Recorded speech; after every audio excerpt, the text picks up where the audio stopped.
The boardroom door clicked shut just as my fingertips grazed the handle. Through the frosted glass, I could see 7 silhouettes settling into chairs around that polished conference table. My conference table. The one where I'd presented my prototype 18 months ago, my voice trembling with excitement as I showed them what 3 years of 18-hour days in my garage had created. Oh, Kira. The voice behind me belonged to Broderick Hayes, the VP of Strategic Development. His tone carried that particular brand of corporate condescension that makes your skin crawl. Sorry, but this is C-suite only. We're handling the client presentation internally. I turned around slowly, keeping my expression neutral even though something was dying inside my chest. Of course, I said, forcing what I hoped looked like understanding. I'll wait outside. The thing is, I'd built that technology from the ground up. Every algorithm, every interface, every breakthrough that made our system 30% faster than anything else on the market. That was me. When they acquired my startup for what seemed like life-changing money back then, I stayed on as what they called a senior consultant, a deliberately vague title that let me work in the shadows while they paraded around in suits. Taking credit for innovation they couldn't even properly explain. But this wasn't just any client meeting. The $50 million contract they were about to discuss belonged to Elias Morton, the original investor who'd believed in my vision when everyone else called it impossible. The man who'd sat in my cramped garage office drinking terrible coffee from mismatched mugs while I walked him through wireframes sketched on napkins. My name is Kira Thorne. I'm 28 years old. And until that moment, I thought I could stomach anything for the sake of financial security. I was wrong. Let me pause here for a moment. Before I go any further, could you take a few seconds to tell me in the comments where you're watching from? Because I want to know how far my story has reached people who might be going through something similar. And please hit that like button and subscribe for more stories like this one, because what I'm about to tell you changed everything for me, and maybe it can help you too. The hallway felt endless as I walked away from that boardroom. My heels clicked against the marble floor, each step echoing like a countdown. I could hear muffled voices starting the presentation through the walls. They were using my slides, my research, my 3 years of failed experiments and breakthrough moments. They were selling my dreams to the one person who'd helped me build them. I made it to my office, a cramped space tucked away in the corner of the building, nothing like the executives occupied. I sat down at my desk and stared at the single photo I kept there, me and my dad in his workshop when I was 12, both of us covered in grease, grinning over some broken engine we'd managed to fix together. He died before he could see what I'd built, but he always told me that the best revenge against people who underestimate you isn't proving them wrong, it's proving them irrelevant. For the first time in 18 months, I wasn't thinking about keeping my head down or playing it safe. I was thinking about that clause buried deep in my acquisition contract, the one my lawyer had insisted on, even when I thought it was unnecessary. The clause that said if I ever felt the company was misrepresenting or misusing my technology, I retained certain rights. The presentation lasted 2 hours. I know because I watched every executive file out of that boardroom with smug satisfaction written across their faces. Broderick even had the audacity to give me a thumbs up as he passed my office, like I should be grateful to have witnessed their success from the sidelines. That night, I went home to my apartment and pulled out a box I hadn't touched since the acquisition. Inside were all my original notebooks, prototype sketches, and correspondence with Elias from those early days. Every late-night brainstorming session we'd had was documented in handwritten notes and email chains. Every breakthrough moment was time-stamped and signed by both of us. But more importantly, I still had his personal phone number. I called him at 11 p.m., not through corporate channels, not through intermediaries, but direct. The way we used to talk when I was just a woman with an impossible idea, and he was the only investor crazy enough to listen. Kira? His voice was surprised but warm. I wasn't expecting to hear from you tonight. The presentation today was impressive, though I have to say, something felt off about it. My heart started racing. What do you mean? Well, he paused, and I could picture him in his home office, probably wearing one of those worn sweaters he favored for evening calls. The team seemed to struggle with some of the technical details. When I asked about the original inspiration for the core algorithm, they gave me a lot of corporate speak, but no real story. You know how much I value understanding the human element behind innovation. This was it. This was the opening I needed. But I had to be careful. I couldn't sound bitter or vindictive. I had to sound professional, concerned, and most importantly, truthful. Elias, I said slowly, can I ask you something? Do you remember our conversation about intellectual integrity? The one we had in my garage about how the technology industry has a problem with people taking credit for work they didn't do? The silence on the other end stretched just long enough to make me nervous. I remember, he said finally. Kira, are you telling me something I need to know? Over the next hour, I walked him through everything, not with anger or accusations, but with documentation. I sent him photos of my original sketches, timestamps from my development logs, email chains between us from the early days. I showed him the acquisition contract clause about misrepresentation. I let the evidence speak for itself. The most beautiful part was that I didn't have to convince him of anything. He remembered our conversations, our collaborative development process, the way I could answer technical questions that stumped even my own hired developers. He'd always known the technology was mine, but he'd assumed the company was properly crediting me as the architect. Kira, he said when I finished, I want you to know that if this is accurate, and based on what I remember, I believe it is, then I cannot in good conscience proceed with this contract. More than that, I think we need to have a very different conversation about the future. What kind of conversation? The kind where I ask if you'd be interested in starting fresh, with proper funding, proper ownership, and proper recognition for your work. I've been looking for someone with your vision to lead a new initiative I've been planning.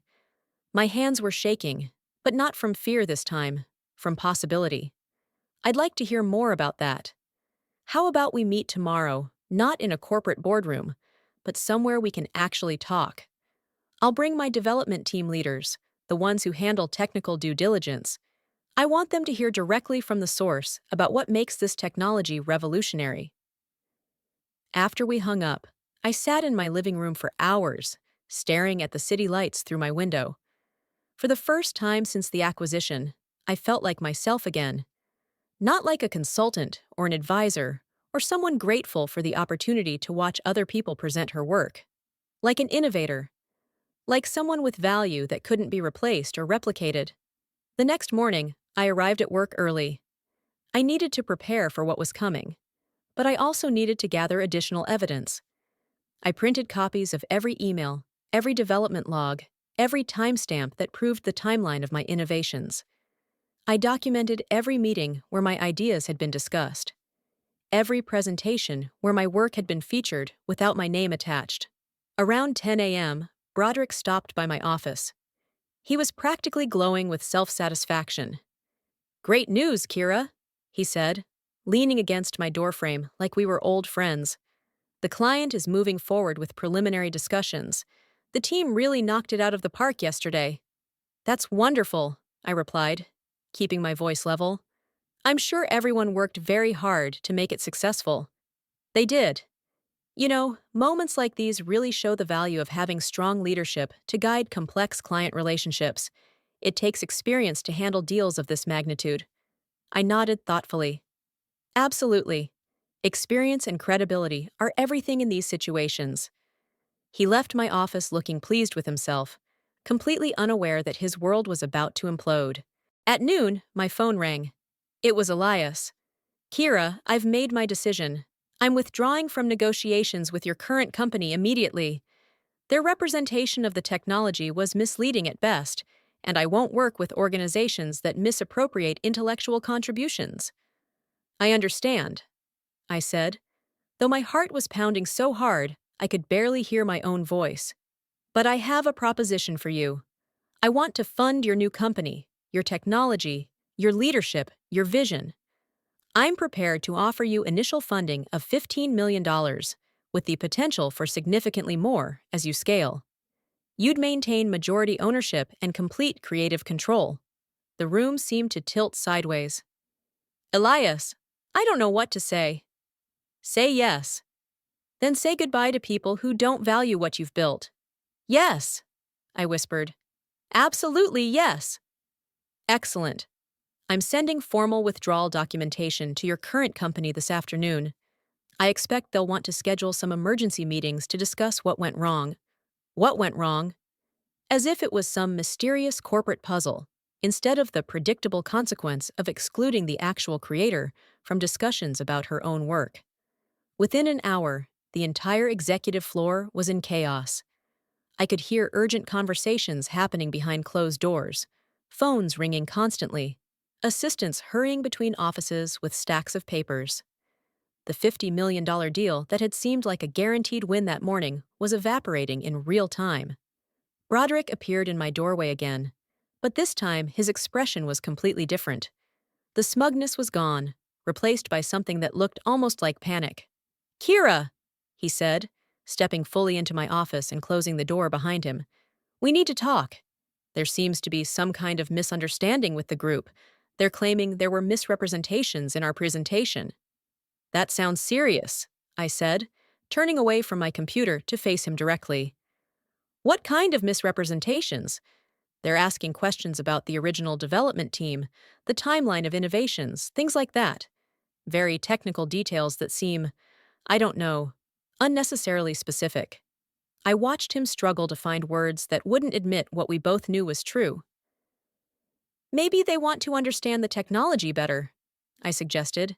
"Some clients appreciate knowing the full story behind the innovations they're investing in." His face flushed slightly. "Right. Well, the thing is, you were obviously very involved in the early development process. If they want to speak with someone who has that historical perspective, you might be the right person to have a conversation with them." Finally, after 18 months of being relegated to the shadows, they needed me front and center. "I'd be happy to help," I said carefully. "Though I should mention that Elias Morton and I actually have quite a bit of history together. He was my original investor before the acquisition." The color drained from Broderick's face so quickly, I almost felt sorry for him. "Almost? Your original investor?" "Oh, yes. We worked together extensively during the early development phases. Very hands-on relationship. He's quite familiar with my role in creating the technology." Broderick left my office without another word. The afternoon brought a parade of executives to my door, each one more desperate than the last. First came Camille Sterling, the chief technology officer who'd never written a line of code in her life. Then Fletcher Morris, the VP of Innovation who couldn't explain how innovation actually happened. One by one, they came to ask for my help in salvaging a deal that was falling apart because they'd excluded the one person who could actually answer the client's questions. But it was too late. By 5 p.m., Elias had sent formal documentation to the company's legal department, officially withdrawing from all negotiations and citing concerns about intellectual property misrepresentation. The letter specifically requested clarification about the original development team and asked for detailed documentation of each team member's contributions to the core technology. The executives had built their careers on taking credit for work they didn't understand, and now someone was asking them to prove their expertise. At 6 p.m., I submitted my resignation letter. Short, professional, and effective immediately. At 6:30, I walked out of that building for the last time, carrying nothing but my personal belongings, and the satisfaction of knowing that everything was about to change. The phone calls started that evening. First Broderick, then Camille, then Fletcher, all of them wanting to discuss my departure and explore options for moving forward. All of them suddenly very interested in acknowledging my contributions and finding ways to properly credit my work. Too little, too late. The next morning, I woke up as the majority owner of a fully funded technology company with the backing of one of the most respected investors in the industry. The morning after that, I read in the business news that 7 executives from my former company had submitted their resignations following the collapse of their largest potential contract. The most beautiful part was that I never had to destroy them. I just had to let the truth surface. When someone asks you to prove you created something, and you can't, the conversation tends to end pretty quickly. The resignations made headlines in the tech industry, not because of who these people were individually, but because 7 C-suite executives leaving the same company within 72 hours suggested something catastrophic had happened behind closed doors. I found out the details from Jasmine, my former cubicle neighbor, who'd always been kind to me. She called me 3 days after I'd walked out, her voice barely above a whisper. "Kira, what did you do?" she asked, but she wasn't accusatory. She sounded amazed. "I told the truth," I said. "That's all." "Well, the truth just demolished the entire leadership structure. They called an emergency board meeting yesterday. Apparently, when Elias Morton withdrew from the deal, he didn't just leave quietly. He sent a detailed report to the board of directors explaining exactly why he couldn't work with a company that misrepresented intellectual property. My stomach fluttered, but not with anxiety this time, with vindication. Jasmine continued. The board demanded documentation proving who actually developed the core technology. When the executives couldn't provide it, they started pointing fingers at each other. Broderick threw Camille under the bus, saying she should have known the technical details. Camille blamed Fletcher for not maintaining proper development records. Fletcher claimed it was everyone else's responsibility to verify the information before client presentations, and none of them could actually explain how the technology worked, I said. Exactly. The board brought in independent technical reviewers to assess the situation. Guess whose name appeared on every single patent application, every development milestone, every breakthrough documentation? Mine. Because I'd been meticulous about documentation, even when I thought no one would ever need to verify my contributions. The board gave them a choice, Jasmine said. Resign quietly, or face a public investigation into intellectual property fraud. They all chose resignation. After that call, I sat in my new office, a bright windowed space in a building I'd chosen specifically because it felt nothing like my old workplace, and tried to process what had happened. 7 people who'd made my life miserable for 18 months had essentially erased themselves from my professional landscape. Not because I'd schemed or manipulated or destroyed them, but because they'd built their careers on a foundation that couldn't withstand basic scrutiny. The irony was staggering. They'd excluded me from the meeting because they thought I wasn't important enough to be there. But excluding the actual creator of the technology from discussions about that technology had exposed the fact that none of them understood what they were selling. My new company launched 6 weeks later. Elias had introduced me to a team of brilliant developers who actually wanted to understand my vision instead of just profiting from it. We called the company Apex Innovations, simple, direct, and completely owned by me. The first major client meeting was surreal.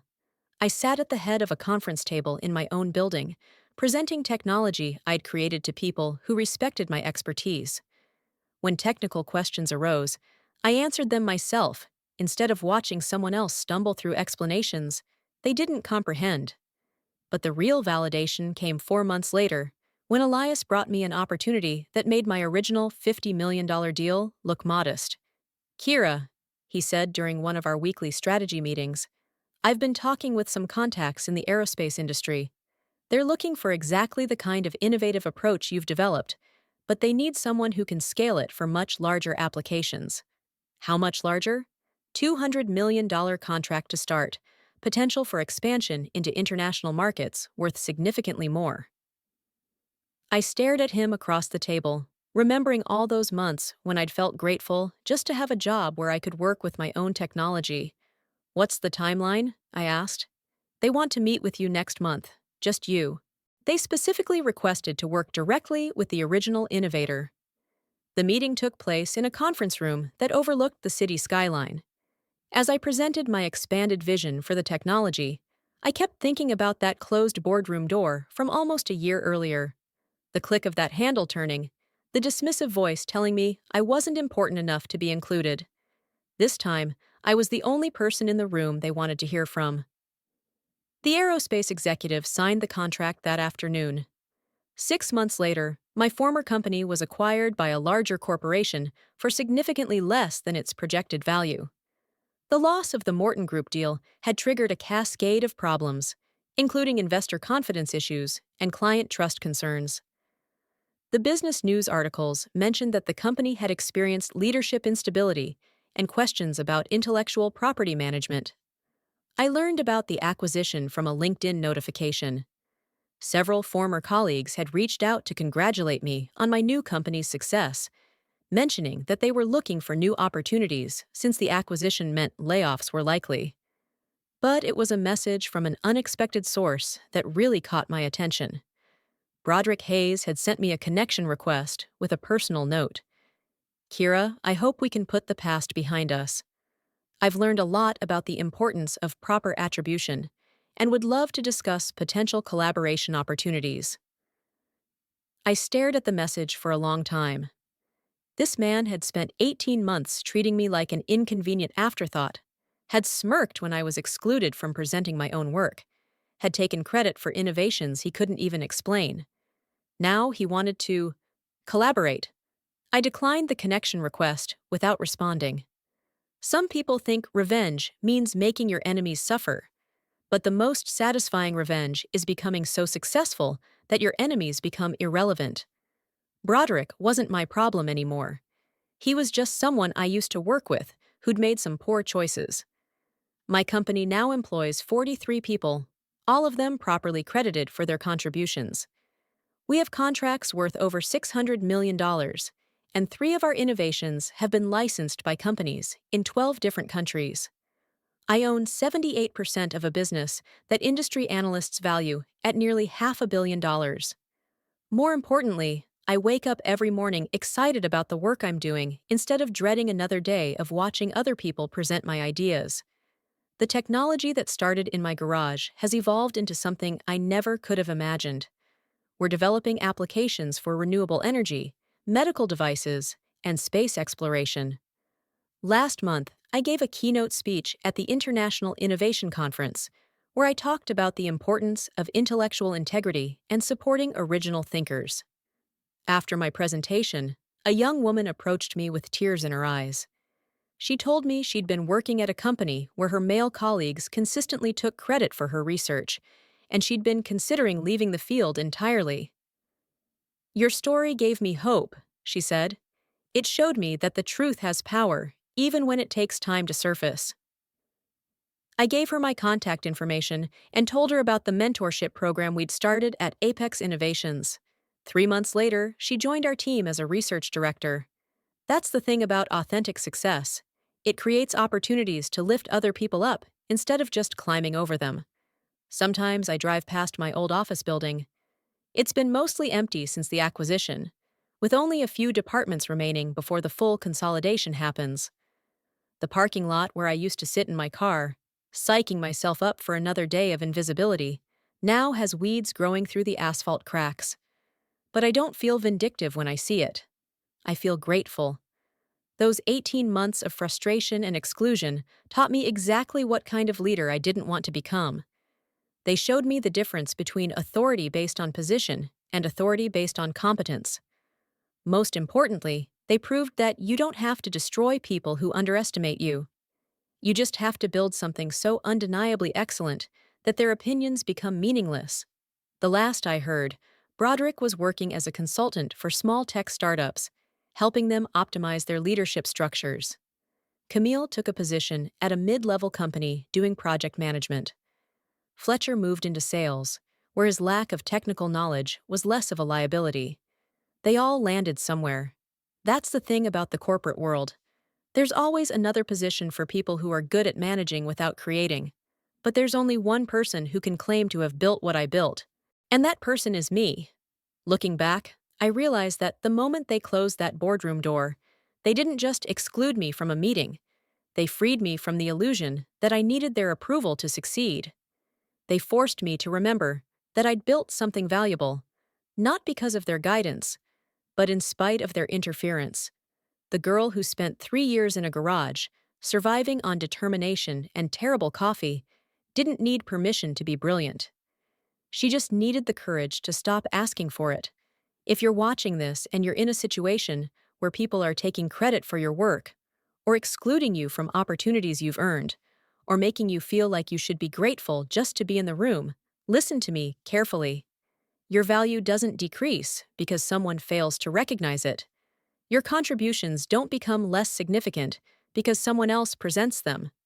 Document everything, keep records, maintain relationships with people who understand your actual capabilities, and never let anyone convince you that being overlooked is the same as being unimportant. The truth has a way of surfacing, especially in our connected world, where intellectual property and original contributions can be verified. People who build careers on other people's work are building on sand.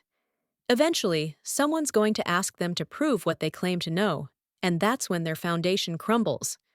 Your job isn't to destroy them. Your job is to build something so authentic and excellent that when that moment comes, you're ready to show the world what you're actually capable of. If this story resonated with you, please hit that like button and let me know in the comments what you're building, what you're fighting for, or what truth you're ready to let surface. Subscribe for more stories about people who refuse to stay invisible, because these stories matter. They remind us that ordinary people can do extraordinary things when they stop waiting for permission and start believing in their own value. The world needs what you've created. Don't let anyone convince you otherwise.